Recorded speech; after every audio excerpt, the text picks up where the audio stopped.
This is the one with Huguenots and Catholics, and Queen Catherine de' Medici, though she hardly says a word, and King Charles IX, though he just wants to play tennis. And then there's the Doctor, who might be the abbot, but since both are on holiday, who knows? It's called The Massacre of St. Bartholomew's Eve. Here we go. We're embarking on a voyage all through time and all through space, counting Daleks, Thal and Ood, and the Cybertronic race. Santarans look like taters, and Silurians all have wonky scales. And the Doctor has a TARDIS, we're reviewing all his tales. Who back when? Reviewing all of who there is. Who back when? Subscribe and rate on iTunes, please. Episode by episode, we're trudging down this temporal road. Come join us on this odyssey. What other choice could there be than who back when? Who back when? Hello, ladies and gentlemen, and welcome to another fantabulous episode of Who Back When, a Doctor Who podcast. I am Punkin. Yes, I am. And once again, I am joined by literally no one else. Why is this? Is this the first time you're tuning into this show? Probably. Alright, check it out. I'm probably gonna have to speed through this every single time I do one of these solo episodes. Here's the dealio. If you've listened to the past few classic reviews, then you'll know the deal. So, you know what? Feel free to zone out for the next 15 seconds or so. But the deal is basically there are a whole bunch of completely super duper mega missing lost episodes at this junction in Doctor Who or in Classic Who. And because I don't want to subject my Classic Who co-host to the arduous task of going through these lost episodes, because at times it can be quite soul-destroying. I mean, you know, Mythmakers, for example, it was pretty difficult to get through it, even though it's a great story.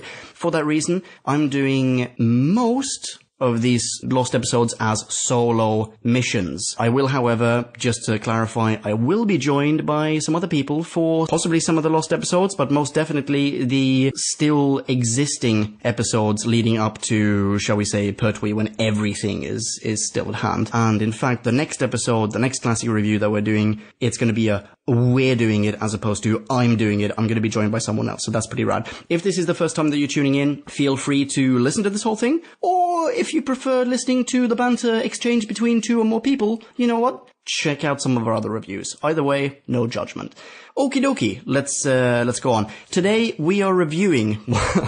Holy shit, I've already gone completely schizophrenic. Okay, today I am reviewing C022, The Massacre of St. Bartholomew's Eve, or simply The Massacre, as it is also known in the novelization, for example. It's another historical, and it is at once fantastic and a little bit pants. Let's see if we can get to the bottom of why that is. I think it's B-Scout time.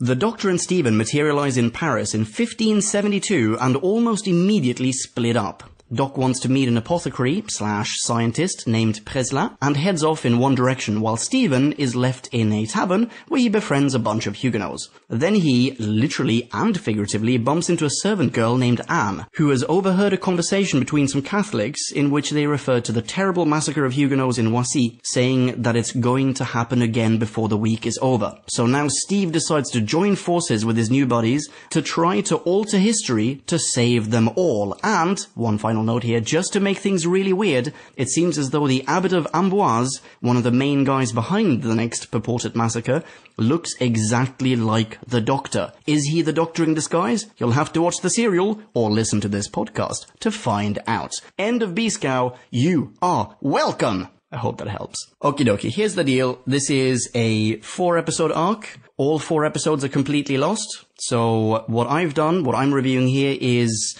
essentially the recon. Why am I saying essentially? It is the recon. That's what I looked at. It's the Loose Cannon Productions reconstruction of The Massacre of St. Bartholomew's Eve. And once again, gotta say, up top, Loose Cannon Productions, you've done a fantastic job, especially since it really does appear as though very, very little remained of this serial. So well done, guys. Thank you very much. And I'm now sitting here with a glass of water to my right and a glass of Pinot Grigio to my left. And I suggest you do the same. Let's jump into this bad boy. Episode 1. The War of God.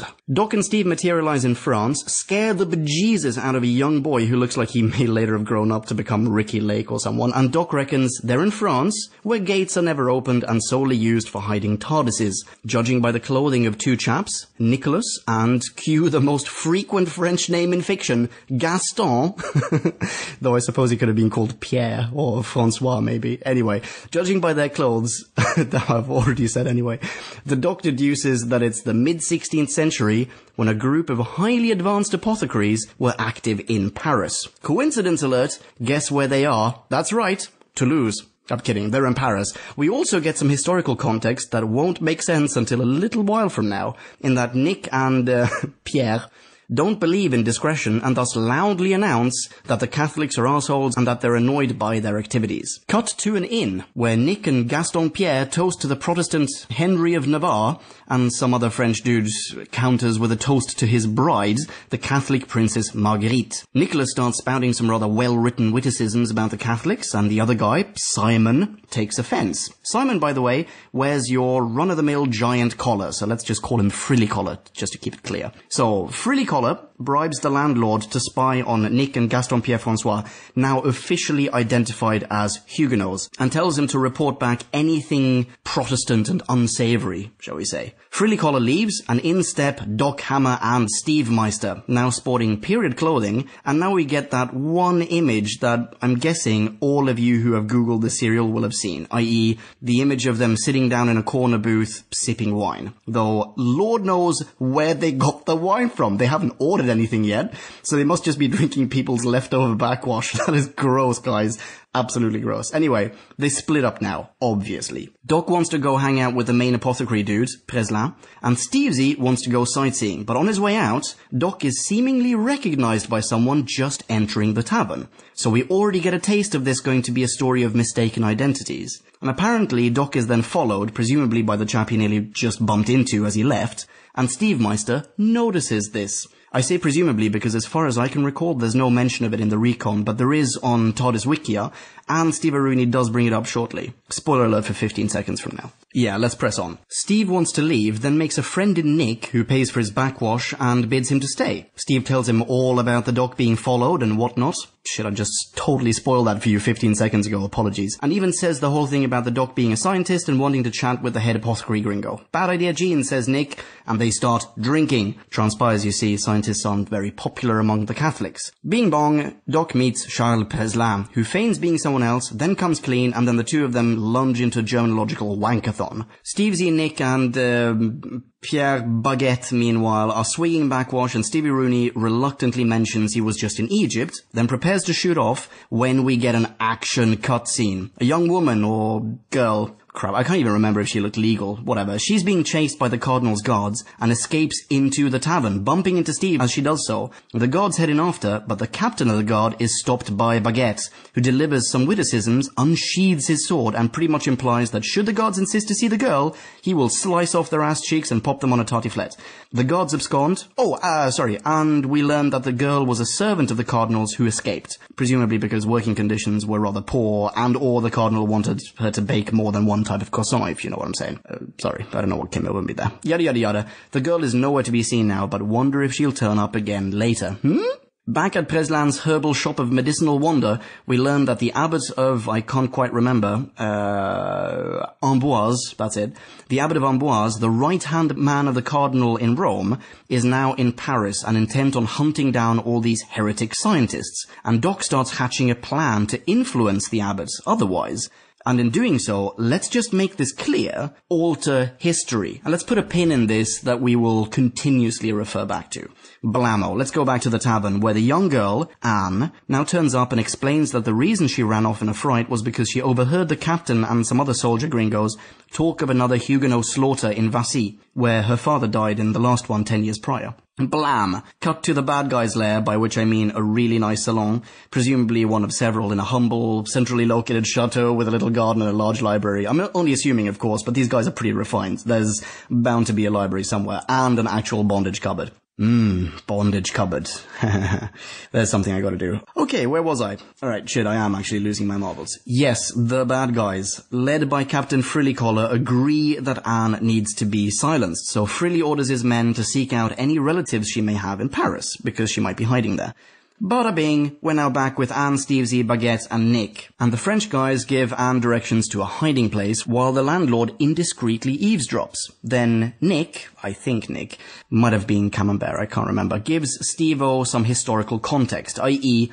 Protestant prince, Catholic princess, yada yada yada, the Catholics now plot to kill the prince and a bunch of non-regal Protestants as well, blah blah blah, and then Nick or Flaubert leaves Stevesy to his own devices. I hope this is not too much all over the place. Whatever. Cutscene alert, back in Preslin's shop of medicinal marvel, Preslin's paying the boy we saw at the start of the episode, the one who looks like a young Ricky Lake, for showing the doctor the way. Where to? We don't know yet, only time will tell. Possibly, probably not. Spoiler alert, no it won't. We will have no idea where he's off to. Anyway, meanwhile, Stevesy is still waiting in the tavern by himself, wistfully looking out the window, hoping for the swift return of his sugar daddy, the Dock Hammer, when suddenly Simon, aka Captain Frillycollar, enters and squeezes the landlord for information about Anne's current whereabouts. Blammo. Then he turns his attention to Stevie Boy, tells him the curfew will be in effect shortly, and that if Stephen doesn't get his tourist ass somewhere indoors, Simon's gonna have it for breakfast. God damn it.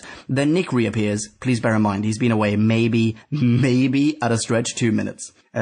Stephen, you're still here, he shouts. Well, no shit, Nick. You didn't give him any time to leave. Anyway, Steve's gonna crash in Nick's man cave. Then Simon, that's Frillycollar, dewards himself and orders the landlord to keep him abreast of any developments, particularly if the old man returns. And then we speed off to the final scene of this episode that cements its place in the annals of weirdom. Simon arrives at the abbot's shag pad, and we see that the abbot looks just like the Doctor. In fact, is even played by William Hartnell in his Dock Hammer wig and everything. So at this point in my notes, I've written the following. I'm just going to read it out. Spoiler alert, this isn't going to be one of those William Hartnell's Getting a Tan and an HJ in the Maldives serial. This is going to be William Hartnell goes Peter Sellers and plays multiple characters. Let's see if I got that right. I'm not going to spoil anything. Kablamo, end of episode 1, episode 2, The Sea Beggar. Stevesy checks out the tavern the following morning, but there's been no sign of the Doc, who, I think we can all agree at this point, decided sometime the night before that he was infinitely more interested in messing with history than he was in even giving half a toss about the Stevemeister. Meanwhile, in Nick's shag pad, Nick and Cordon Bleu vent their frustrations about Henry of Navarre's refusal to take the Catholic threat to his life seriously. Henry of Navarre, for those of you who don't know history very well, or who didn't Wikipedia this like I did, I think I'm busted, that's the Protestant prince. Anyway, in plops a disillusioned Stevie Boy who asks for, and is immediately promised, Nick's help to find the docks, as in boats and whatnot, where he reckons the dock is, just to make things really, really confusing. And then in plops another fellow, namely Roger Colbert, pardon my pronunciation, Roger Colbert, or the Colbert Report, what am I going to call this guy, Rog, the newly appointed secretary to the abbot, and he asks for Anne Chaplet, the servant girl, but Nick just blatantly lies and says she's not there. The girl even enters the room, recognizes Rog, and fucking bolts back out in the fright. And Nick still lies for her. Rog leaves dismayed, and Steve fingers him, figuratively, as the dude who followed Doc as he exited the tavern the other day. Then they look out the window where the abbot himself is waiting. I mean, either he suspects that Anne heard something dreadfully incriminating, or he really wants a slice of that pie, n'est-ce pas? Anyway, because Steve recognizes him as William Hartnell, shit's getting real at the Chez Nick et Galoise, and heads up, this is pretty dumb. In fact, one of the few truly dumb moments in this serial. What happens is that, moronically, Nick and Baguette assume that Stevesy's working as a spy for the abbot. What? If he were a spy, surely he wouldn't enlist the services of the people he'd been spying on to take him to the guy who supposedly and clandestinely employed him to spy on them in the first place. The theory makes no sense. Pourquoi? Parce qu'it's dumb as shit. We get a little cutscene of Captain Frillycollar chatting with the Marshal. I can't quite recall who he is, to be honest. Anyway, one of the other main conspirators behind this massacre. Anyway, let's ignore the confusing fact that both the Marshal and the next chap about to enter his office are wearing frilly collars too. Seriously, you'd think they were in fashion or something. Whatever. Let's ignore that and just say... two things. Firstly, I thought at first that I recognized the actor portraying the Marshal, but I think the reason for that is simply that he looks like a transporter accident of everyone who's ever been on any show ever, including Doctor Who. Check it out. There's a screenshot on the site, so see for yourselves. Try, for instance, to find a bit of any Doctor in his face, and there's just as much Colin Baker as there is Capaldi in him. I'm not lying. It's really freaky. Column 2. The Marshal doesn't trust the Abbot for some reason, and I'm pretty sure he tells Captain Frillypants to keep tabs on him. Yada yada yada. Some other dude pops by, no one gives a poop, let's cut instead. To Stevesy, practically decking some Catholic lady when he and Nick at long last discover the door to Preslan's shop. The old crow claims he's not been there for 2 years or so, though. Not since he was arrested for being a heretic. So that's pretty trippy. If she's telling the truth, then whom did the Doctor meet with? So I'm assuming she isn't telling the truth. She's either lying or she just doesn't know anything. Anyway, Steve Z reckons Doc is impersonating the Abbot. Remember, he saw the Abbot being played by William Hartnell from Nick's window. But Nick now assumes that this is proof of Steve Z being a spy. So Steve Meister now bolts. Across town, meanwhile, Captain Frillyface and Rog are discussing the Dutch. And someone codenamed the Sea Beggar, who is to be assassinated, and Frilly McGillicuddy knows just the man to do the job. This assassination, that is. We also learn that Rog only just met the Abbot for the first time the day before. So he could be the Doctor in disguise, I'm thinking at this point anyway. I mean, obviously, there's really no one in Paris, it seems, who can corroborate the Abbot's identity. So very possibly he is actually the Doctor in disguise. Let's find out. Let's carry on. Anyway, yeah, put that in a noun and verb it. Okay, we head back to Nick's where he's chatting with Anne about Steve. She reckons he's a good guy and not at all a Catholic spy. Then, blammo, Citroën turns up and explains that I'm sorry, I'm just gonna go with whatever standard, stereotypical French words I can think of instead of saying Gaston, because...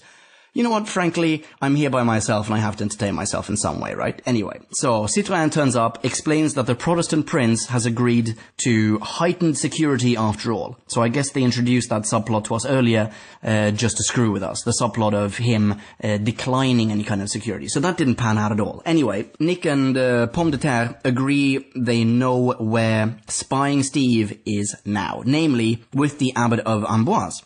Cut to the Abbot's place, which Stevesy is furtively approaching, Vord hiding from guards and whatnot, even Spider-Manning up the freaking facade of the Abbot's house and Vording outside his freaking window. Actually, before he approaches the window, he nearly bumps into a dude in monk's robes, and he looks like maybe he recognizes him.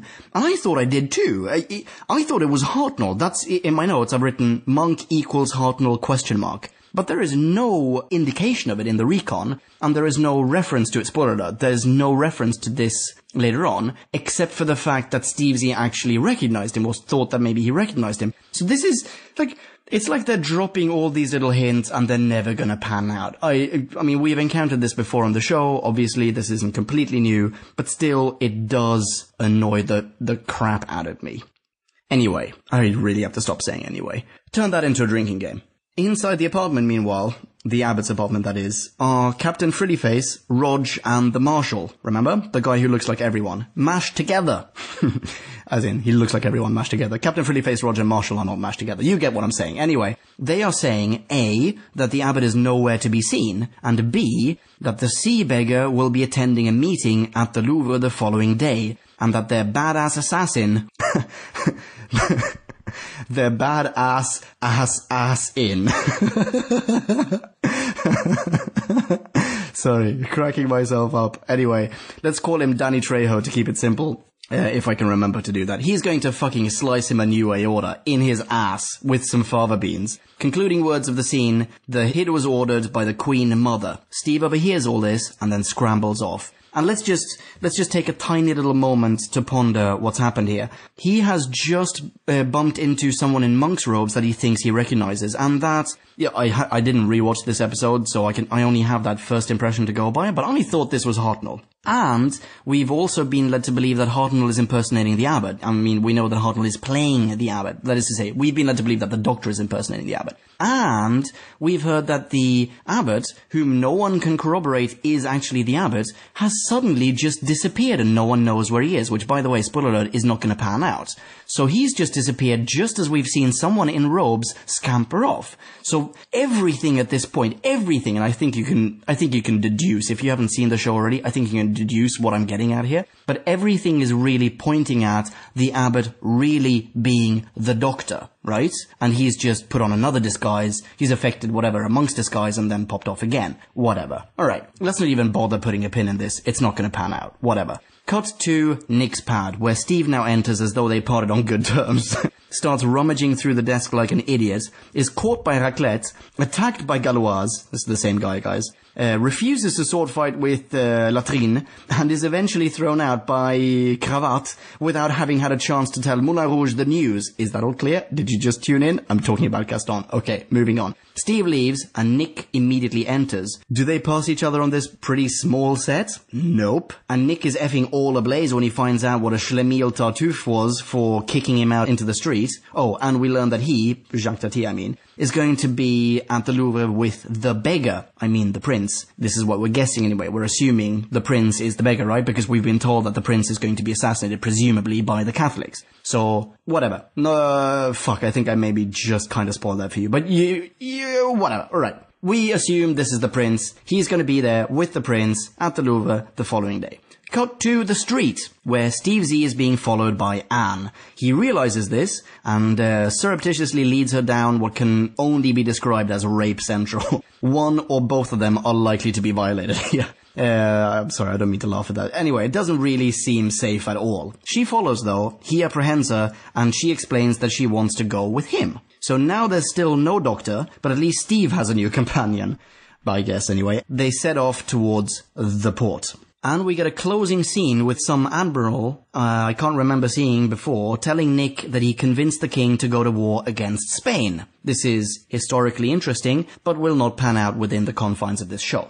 Spoiler alert. Blam! Episode 3, Priest of Death. My opening note here, and I quote, what the fuck is Hartnell even interested anymore? Because yeah, if you hadn't gathered already, this did turn out to be one of those William Hartnell snorting lines off a stripper's back on the Costa del Sol kind of serials. Steve and Anne spent the night in Preslin's shop, and no, don't, good God, lady and or gentleman, get your head out of the gutter. So they slept in the shop. Separately, one presumes. Preslin's nowhere to be seen, by the way, and Steve now intends to go stop the murder somehow, even though he's not quite sure who it is exactly that is meant to be murdered, assuming that he'll bump into the doc disguised as the abbot, who'll pull some strings to see him safely through the rescue attempt.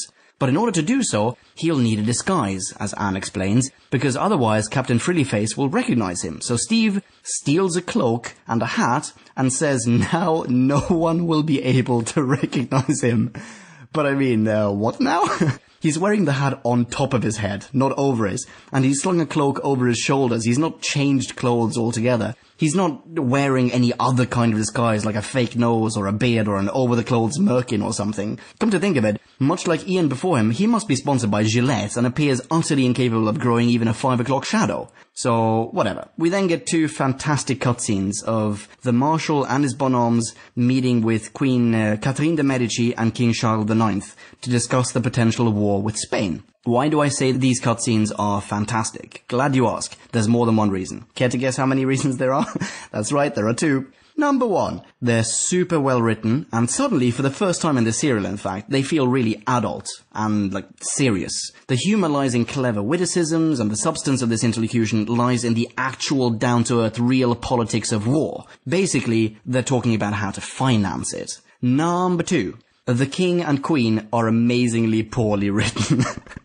The queen, in fact, has no lines whatsoever in these scenes, and she just sits around like a fat sack of easily discardable potatoes, while the king is just there as a segue out of either scene, because we cut as soon as he goes, listen chaps, all this talk of war is boring and complicated to me, so let's switch topics, eh, what? And come on, Admiral, let's play tennis, respectively. That's ridiculous. That is just silly. Okay, very poor writing, but great scenes though. In between and after them, we see Steve and Anne heading to the abbot/doctor. And that they do. Bada bing. Hartnell's back from Ibiza, and while some adjutant is around, Steve offers him Anne. The abbot is pleased, even though the marshal appears and explains that the girl is of no importance. That's a direct quote. Well, okay then, but it certainly seems like this is not the doc now. This is just a look-alike, albeit a very convincing one. So Steve and Anne step outside for a mo while the abbot chats with the marshal about the impending assassination, revealing that the mark, codename Seabeggar, is in fact not the prince,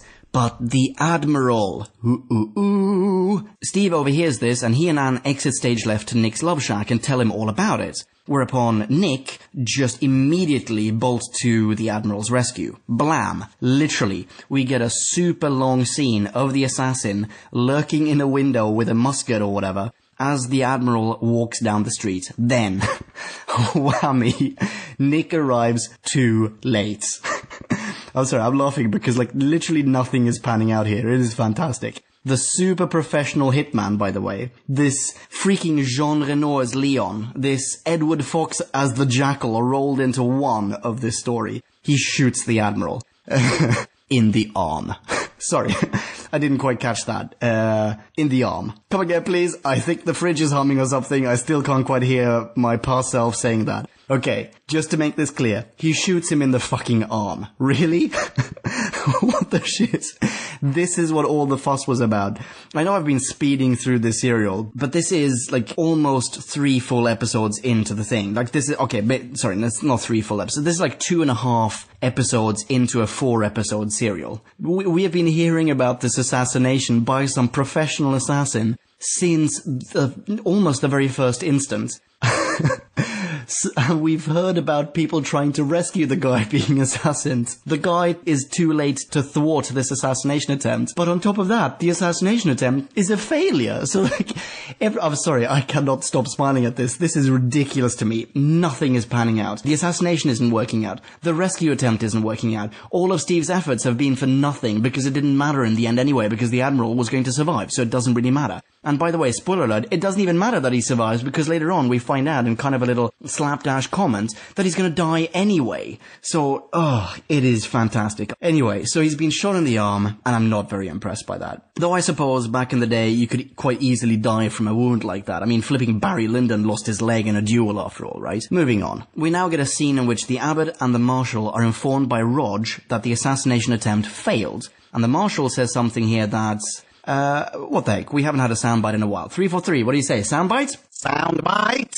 Soundbite. It is strange, Father Abbot, that since you came, everything which had been so carefully planned has gone wrong. That totally makes you think, perhaps it is the doctor pretending to be the abbot. He did tell Preslan that he'd fixed the situation somehow, right? Maybe this is him screwing with history, which wouldn't be the first time. Anyway, Rog summons guards and the marshal orders them to kill the abbot now. This is crazy. Well, I guess that's one way of doing the Pepsi challenge, unless Catholics regenerate too.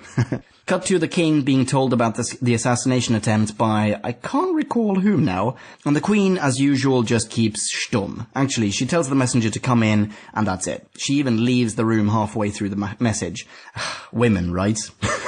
I'm kidding. It does seem like the writer, hang on, give me a sec, John Lucarotti, his name. It does seem like he had particular difficulty with this character, right? I mean, because she's going to appear one more time, I think, and at that point she does speak, but up until this stage in the serial, whenever she turns up, she says nothing. She just sits there in period clothing and that's it. So it seems really superfluous. I don't even really understand why she's in the scene to begin with. It doesn't matter. So the king is furious and calls for the council to be assembled. The council, who are they? We don't know. Do we find out? Sort of. Can't really remember. Doesn't matter. And he says the assassins need to be located and punished. Back at Nick's pad, the Admiral is losing a lot of blood, and Stephen still professes the abbot to be the doc in disguise. This I do not understand. I mean, he even overheard the abbot talking about the assassination. How deep does he think that the doc's cover is going? I think it is pretty reasonable to assume at this point that you all get what I got at this point as well, that the abbot is not the doctor unless this is the most poorly written undercover story ever, right? Whatever. Bada bing. Then they learn of the assassination of the abbot. So now it should be clear, right? The abbot is dead. He was killed outside his own home. And guess what? That's right. They're blaming the Huguenots. So now they're all boned, and while Stephen may not be completely familiar with the happy end nature of Doctor Who, the TV show that is, at least we can now assume that it wasn't the Doc, but just some coincidental lookalike, right? Think so. Okay, so the king gives the martial orders to empty the streets of Catholics and ensure the Admiral's safety. Then he's left alone again, and the Queen enters and proves that she can in fact speak, let alone act. Well, in fact.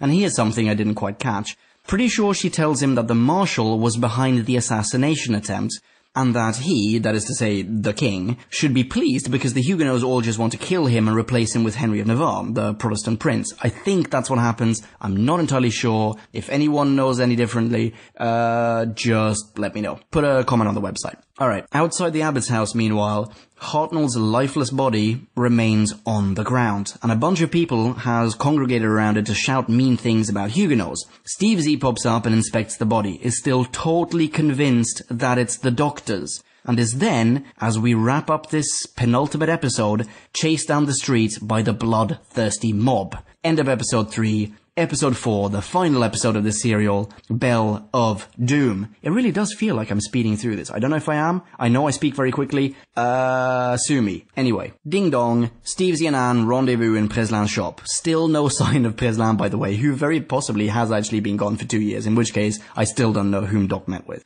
I don't really get what happened there. And whatever. And the Steve Meister explains that Doc is dead and that he needs to find the TARDIS key to get back home. Which is kind of weird to me as well, because does he know how to maneuver the TARDIS? I don't think so. He never got the same how to operate a time machine for dummies that the Doctor gave Barbara and Ian, right? Back in the chase. Oh, unless actually he was lurking around on the planet Mechanus and overheard, like eavesdropped on the For Dummies lesson as Doc was giving it to Babs and Ian. This is not entirely unlikely. Anyway, since he knows faux shizzle that Doc Hammer visited Preslin's shop at some point, the two of them start scouring the place for his original clothes and belongings. And then we get a quick cutscene of Captain Frillyface and Tavan, the dude who looks like everyone else, only older, and the latter is called to see the Queen. Just a quick cutscene. And then we're back with Steve Z and Anne, and she's found the Doc's cane. And then all of a sudden, kablamo, who appears if not the Doctor? Phew, there's a load off. For a moment there, we all thought maybe he was done for. Cutscene alert, then we get a quick scene of Nick Boulangerie, the wounded admiral, and some other dude chatting, can't remember who the other dude was, and we learn that the king has placed some Catholic guards on the admiral to protect him from, Catholics. And Bicyclette is not amused and gets the shit out of there. Blammo, back with Steve Z, Anne and Doc. Or SAD, for short. Doc now learns that it's the eve of St. Bartholomew's Day in the year 1572, at which point he immediately shoos Anne away, telling her she'll be totally safe, but to stay indoors the following day just to be sure. Steve Z protests, and Anne clearly wants to stay with Steve, but the Doc has made up his mind, so off she goes. And Doc and Steve follow suit as they need to leave Paris fucking pronto as well, right? Blam. Let's head over to Marshal Taban, the older lookalike of everyone, who has a hit list of Protestants to slaughter the following day. And then in steps Queenie. Sorry, I said before that she was going to appear once more. She's going to appear twice more, so this is now the second time. The fat monster that she is turns up and declares that she's going to rally the mob to kill all heretics instead. So there's no need for the Marshal's puny list. What a freaking nutbag she is. Tavan's clearly now, quote-unquote, one of the good guys, sort of. I mean, relatively speaking. Because, while he's okay with killing some Huguenots, he doesn't want the innocent to die, basically. The only thing he manages to do, though, is to convince Fatty McQueenface to spare Henry of Navarre, even though the reason for this is simply to avoid an international incident. Queenie accepts, as I said, and then leaves, ordering him to close the gates of Paris so that no Protestants can get out. In steps Simon, aka Captain Frillycollar, who's a right prick. When he hears of the Queen's order to let the plebs kill everyone, he starts squelching hate juice out of his throbbing erection, but the Marshal then orders him to escort Henry of Navarre to safety, which will also mean that Frillycollar won't be able to partake in the slaughter himself, as in personally. Much to his dismay, Frillycollar, flaccid yet bloodthirsty, leaves the Marshal's office. And we can only assume, by the way, we are not told as far as I recall, that he's going to go through with this. Blammo! Time to head off now, and we see Doc and Steve-O dodge some guards and pop back into the TARDIS. And then we hear them dematerialize, so they have now left. And then, at least in the recon, we're treated to a 1-minute montage of various wood and copper engravings depicting the massacre that ensued. Seriously vicious stuff. Back in the TARDIS, Steve is now lamenting the fact that they didn't save anyone, and we get a Doctor soundbite here. Soundbite? Soundbite. In any case, I cannot change the course of history, you know that. Which goes hand in hand with what he said back in, for instance, the Aztecs, but not with any of the myriad other occasions when they've attempted, or in fact even succeeded in changing history, such as causing the fires of Rome, or inspiring the construction of the Trojan horse, and thus the penning of the freaking Iliad, killing people left and right, and so on and so forth. Plus, in this episode alone, Doc told Peslam that he might be able to help him, i.e., by changing freaking history. And Steve clearly interfered with events in his dealings with Nick and Foie Gras, right? No matter. They're back in the TARDIS now. Let's press on. We get a little history lesson here as the Doc explains 10,000 people died in Paris alone, and confirms that the Admiral, Nick, and Cordon Bleu were killed as well. Steve is particularly upset about them having left Anne there, though. She didn't have to die, he says, and there's an odd, illogical twist here. Because Doc says perhaps she did survive and he was right to leave her there. So, wait, I don't get it. Does that not presuppose that he is able to alter the course of history? As in, he could have taken her with him in the TARDIS, but since she may have been of historical significance, it's a good thing that he didn't pluck her out of her own timeline? That's certainly what it sounded like to me, so perhaps all these statements a la, I can't change history, are actually intended to mean I really ought not to.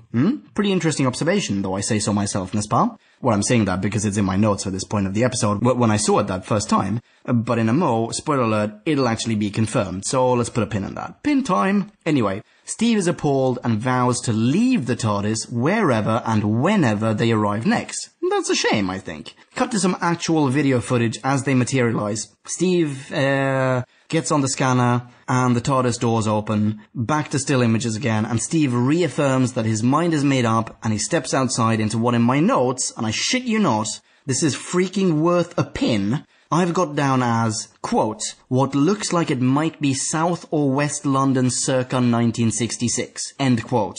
Alright, and the Doc now has a tiny soliloquy about the massive expanse of time compared to the blink of an individual. And we get another soundbite, and this is where the pin comes in, the one before. As the Doctor says, soundbite? I dare not change the course of history. QED. But this is a really sad moment, I really have to say this. The Doc's now all alone, and he sits down and he talks to himself about how everyone has left him now. Stephen, Vicky, even little Susie. And then there's a bit that, if it was intentional, is just pure genius. But if not, it's pretty funny. Either way, definitely worth another soundbite. There are a bunch of soundbites here in one go. Here we go. Soundbite.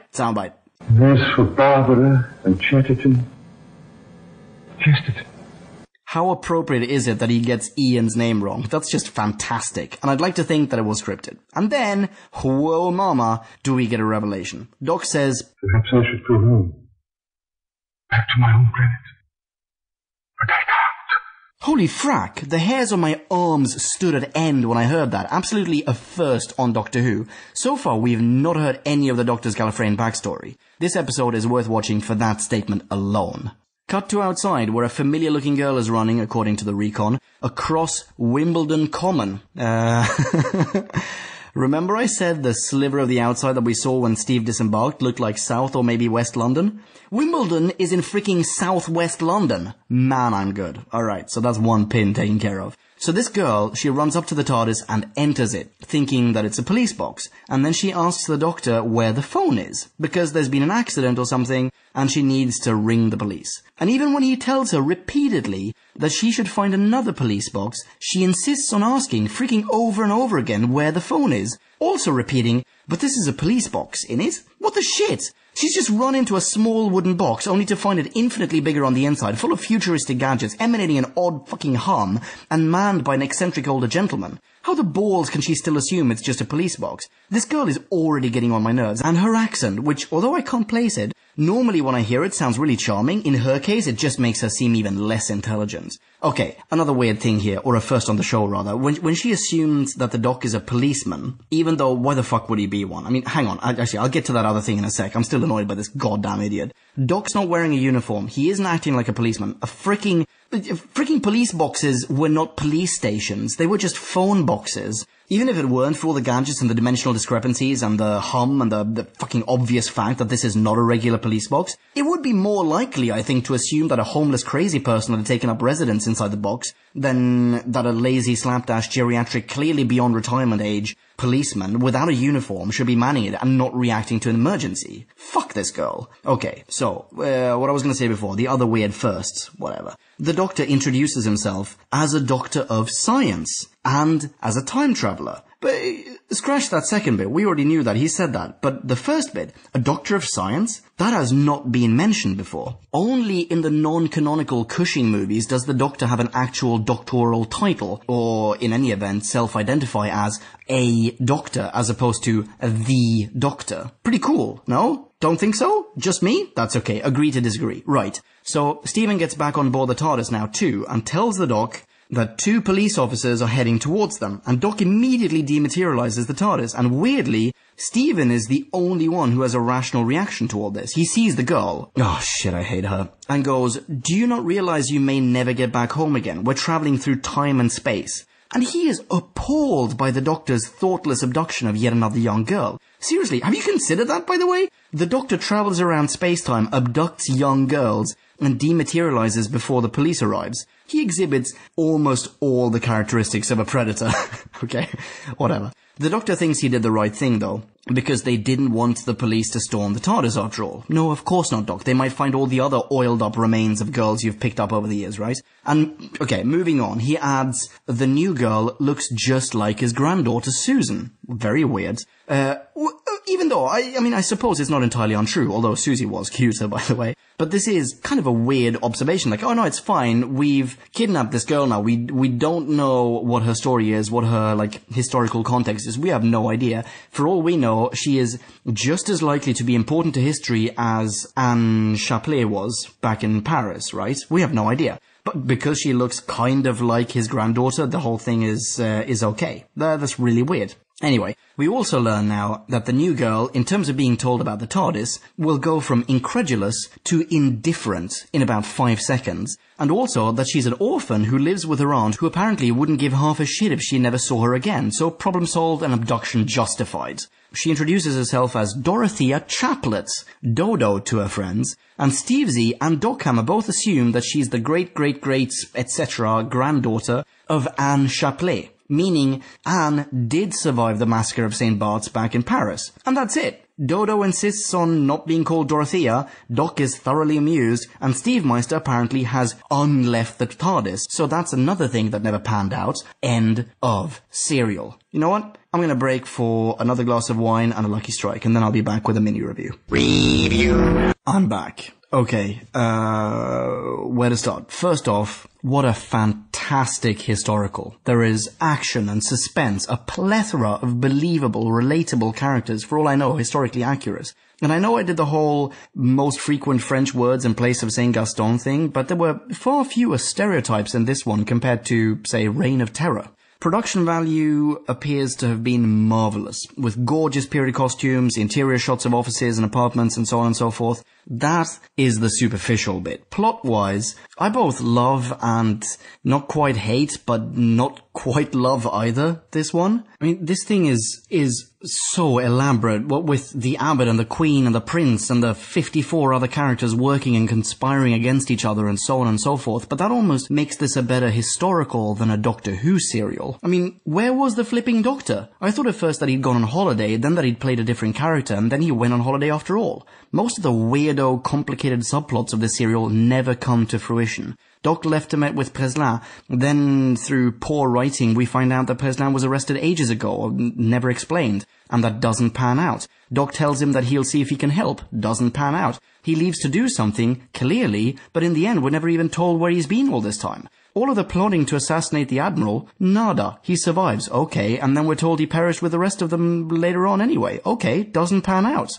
We meet the Queen as an antagonist and the King as a buffoon, but there's never any twist in sympathy or a catharsis or something for either. Doesn't pan out. Steve wants to leave, says he'll leave, leaves, then he's suddenly back. Not even that pans out. And then there's the ending with Dodo. Really? Are we actually going to do this again? I'll reserve judgment until I've got to know her a little better, but in the meantime, I'll still disapprove. Thank you very much. While I think the TARDIS desperately needed a woman's touch, that doesn't mean the Doc should abduct one who, for all intents and purposes, appears touched. We'll see if I change my mind about her. I doubt it. All in all, I'm sorry, this is the shortest mini-review ever. This is the most mini of minis. So, as I was going to say, all in all, as a complicated historical that could easily have been swapped out for, like, let's say, The Scarlet Pimpernel, I like it. I really do. But as a Doctor Who serial, I don't dislike it per se. I just don't really get it. Thus, I'm giving this 3.6.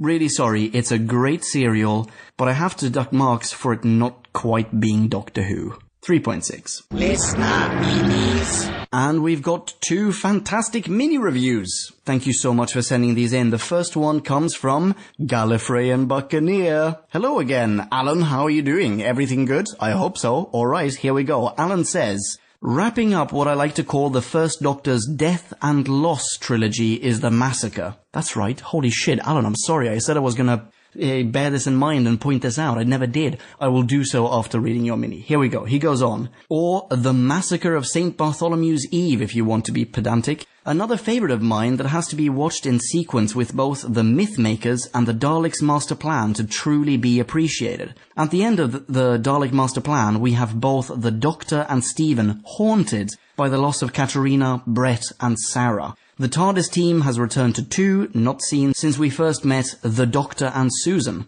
That sense of loss weighs over this story, but is also exacerbated by the events that take place. After the first episode, Stephen is left alone in a pub in a foreign land and time and won't meet the Doctor again until episode 4. Or will he? Enter the Abbot of Amboise with a striking similarity to the Doctor. We as fans can speculate that this is the time stream being weird again. Salamander will be the spitting image of the second Doctor in Enemy of the World. Commander Maxil, played by Colin Baker, shoots the fifth Doctor in Arc of Infinity, and Cecilus in The Fires of Pompeii has the distinctive eyes of a future incarnation of a particular Time Lord. Very true.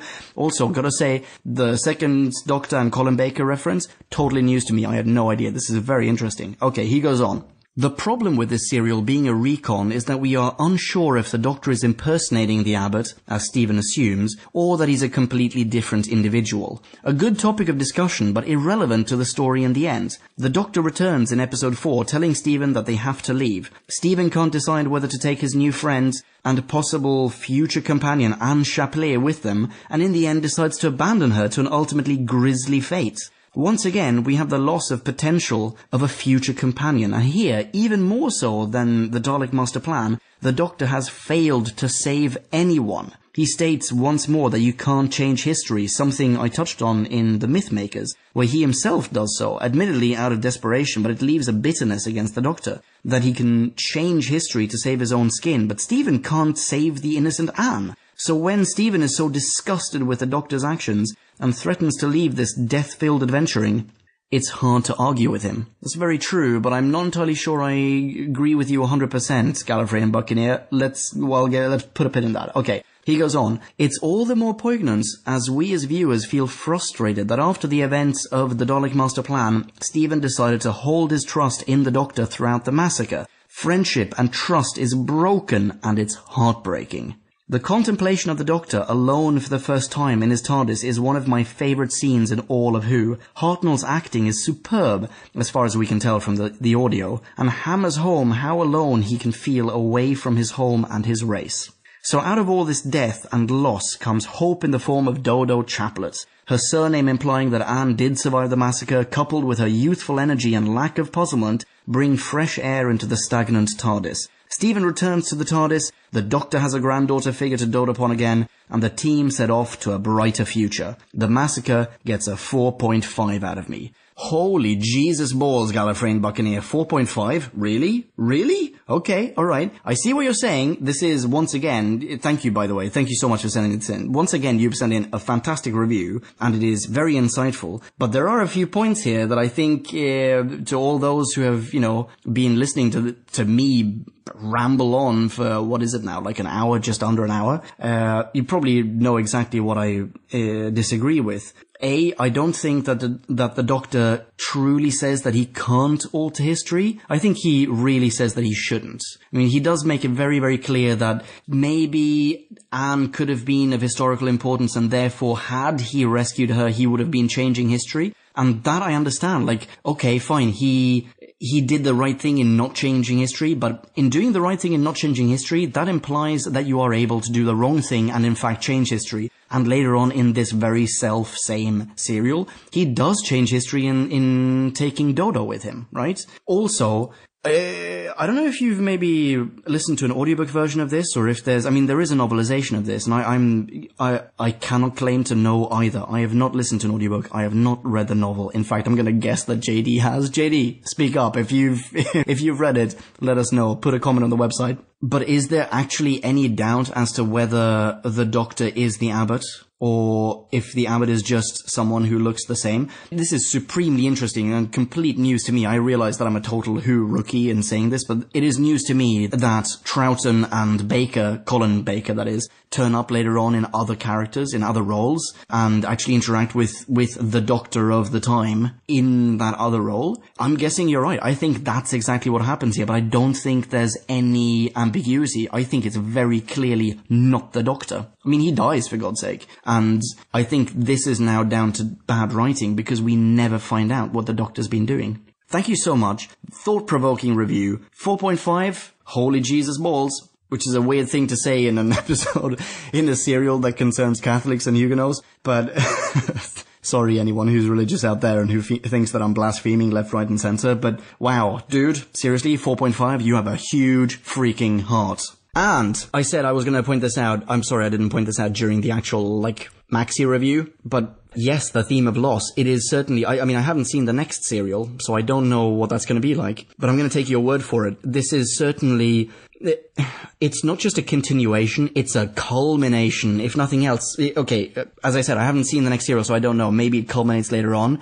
But it's, at the very least, it's an enhancement of that theme of loss. You're very right. In Mythmakers, he loses Vicky. In Dalek Master Plan, he loses Brett and Sarah and Katerina. And Stephen has already lost, as in he hasn't lost Stephen, but he certainly has lost Stephen's heart in a way. And in this one, he properly loses Stephen's heart and fails, as you said, to rescue anyone else. And for an instant, he actually does lose Stephen, even though, he unloses him, he regains Stephen later on. But yeah, you're right. Holy crap, everything is just coming to this massive loss climax. It's just profoundly sad. And in that final soliloquy of his in episode 4, he is, in saying that perhaps he should return to Gallifrey, but then again, he can't. There's no way for him to return. And okay, we don't know yet why. It's going to take a while until we find out, I gather. But just in saying that means that in a way he's almost regretting his adventures just because they've cost too much. He's lost too many friends. He's lost too many companions and, as you said, potential companions. This is a very good observation. Thank you very much for making it and for bringing it to my attention. I think if you hadn't mentioned it, I wouldn't have picked up on this trio of episodes or serials with this common theme. So thank you very much. Very good point. Ladies and gentlemen, if you have any thoughts on this, pop it on the website and let Gallifreyan Buccaneer know. How can you do that? Glad you ask. If you happen to not be Gallifreyan Buccaneer, what the hell are you doing? Are you following him on Twitter? You should be. If you're not, I don't even know what you're trying to do with your lives. Come on. Let's get real. Follow this man on Twitter. He is at Alan Trussler. That's Trussler with 2 S's. Thanks very much. Dude, you're awesome. Next up, we've got Steve Meister. How you doing, buddy? Steven says, In the Massacre of St. Bartholomew's Eve, Stephen is caught up in the middle of brewing conflict between Catholics and Protestants in 16th century France. This serial is Stephen Taylor's story, being the first serial to have only a single companion and the Doctor being absent for the very beginning and very end. Very true. Very good point. I like that. This is Stephen's story. You're totally right. This is Stephen and Friends. Okay, next up. He goes on. Among the thoughts that came to mind as I listened to this serial's audiobook, interesting, are that this story probably shows us the biggest difference between Stephen as a companion compared to his predecessors, especially Barbara. Stephen was completely out of his depth as he bravely but ineffectively tried to help the men who had shown him friendship. Barbara would likely have had enough knowledge to know what was coming from the outset, as the Doctor did once he realized the date, and recognized terms like sea beggar. And while Stephen did the best he could, he was ultimately lost without the Doctor's guidance. Compare this to Ian, who had consistently acquitted himself well on his own. Nicely observed, I like it. Okay. Steve goes on. Stephen's strength... oh, very confusing here. We've got a Stephen, we've got another Stephen. This is interesting. Alright, here we go. Stephen's strength is perhaps in his morality. He genuinely wanted to help people he had befriended because it was right to do so. Learning they were doomed and that the Doctor could not or would not do anything about that for even just one potentially doomed person stretched his morals to the breaking point. Yet that same desire to help his friends urges him to return to the TARDIS to warn the Doctor about police coming to use the police box despite that breaking point. While the Doctor had little role in the story, the same cannot be said of William Hartnell, as he portrayed the Abbot of Amboise. I enjoyed the tension caused by Stephen not knowing whether the Abbot was actually the Doctor in disguise, a reasonable assumption given the Doctor's track record in pulling similar tricks, but in this case, false. Interesting, here we got a guy who's totally on the same page as I am. Okay, he goes on. Something we, the audience, get early on when one of the Catholics reveals he'd seen the Abbot before the story, though not much comes of it, as Stephen only gets one very brief face-to-face with the Abbot. That's totally true. Holy shit, I totally forgot to mention this. Thank you for bringing this up. Yes, can't remember who it was now. Roger? I think maybe it was Roger. He said that he had only met with him the day before, but he had actually seen him once before. But that could be, okay, reasonable doubts. We don't know how good his memory, how detailed a memory he has of seeing the Abbot before. Maybe he saw him from like super far away and he doesn't really recognize him, and maybe like it's another white-haired dude, so it could be this guy. And he just assumes, but I'm glad you pointed that out. I had totally forgotten about it, and I'm sorry I didn't bring that up, ladies and gentlemen. Anyway, Stephen goes on. Another thought that occurred to me is that what is perhaps the biggest weakness of the historicals is also their greatest strength. By weakness, I mean that someone who is unfamiliar with the period being visited, such as myself, I am by no means knowledgeable about French history, that makes two of us, dude, might find it hard to follow the history side of the plot. Compare that to a pure sci-fi story where the locale visited is new to everyone. But that is also its strength, since the episodes were designed to educate the audience about these periods. Very true. I don't know French history, but I do know more now than I did going in. The one potential downside to this is that it is a particularly dark story. Perhaps not an issue when standing on its own merits, but after the so very costly victory achieved in the Daleks' master plan, a story focusing on religious conflict may not have been the greatest of choices to make. On its own, however, the story stands decently strong and earns a 3.9 from me. The only true negative was that not much was made of the Abbots looking like the Doctor, in my opinion. The idea had potential and did create interesting tension, but in the end felt like it was only there to confuse Stephen. One final point I wanted to mention in this review is not directly related to the episode itself, but more of a general detail. Something I've come to enjoy in watching the Hartnell episodes is, once in a blue moon, I'll see something that ends up fitting modern Doctor Who every bit as well as it does with classic, despite the fact it could not possibly have been planned that way. My favourite such example is early in The Space Museum, where Barbara describes the Doctor with a line that fits everyone from Hartnell to Smith, and very probably Capaldi. The Doctor's curious. That means we stay. In this story, I refer to the Doctor's ending monologue, which fits very well with modern Doctor Who's interpretation of the Doctor as a very old, but also very lonely being. He laments his past companions being unable to comprehend the nature of what they do, and amusingly still getting Ian's name wrong in the process. Yep, that's true.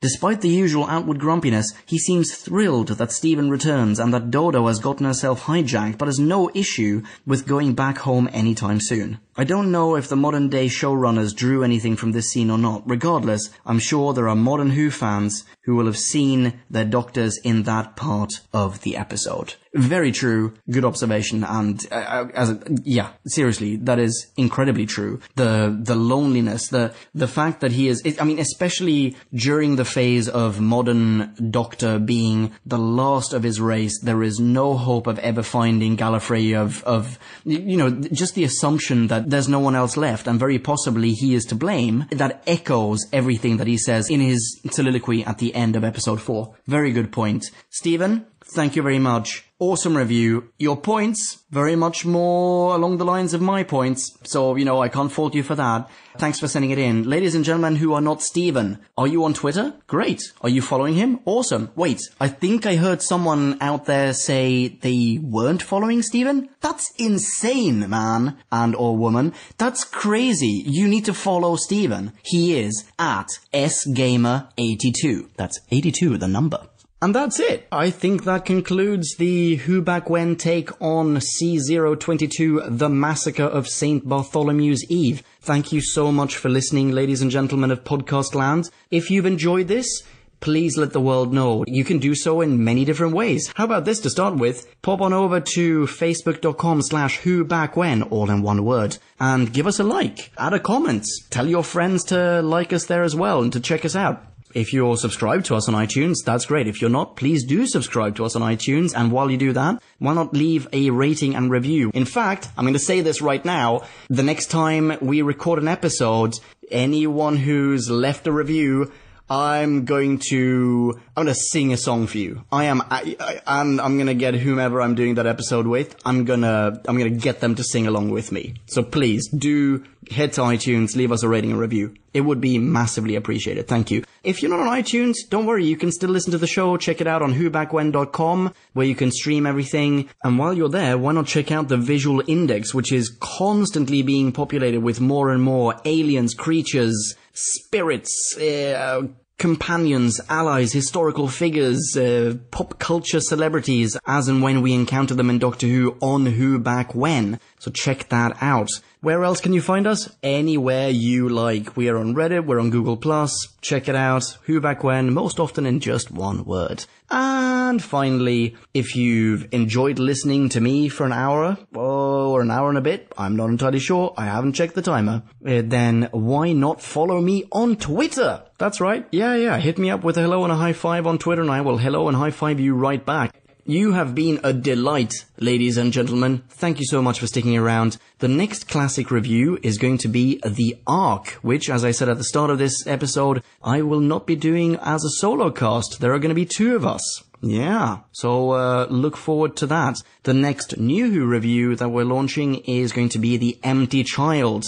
Spoiler alert, it's a good one. How do I know that? We've already recorded it. It's pretty great. Yeah, check that out. And in terms of audiobooks, honestly, I don't know which episode's going to be next, because I don't know in which order I'm dropping these. But you should absolutely check that out. Ladies and gentlemen, I will catch you in the next one. Be rad and excellent to each other. Ciao. Who Back When?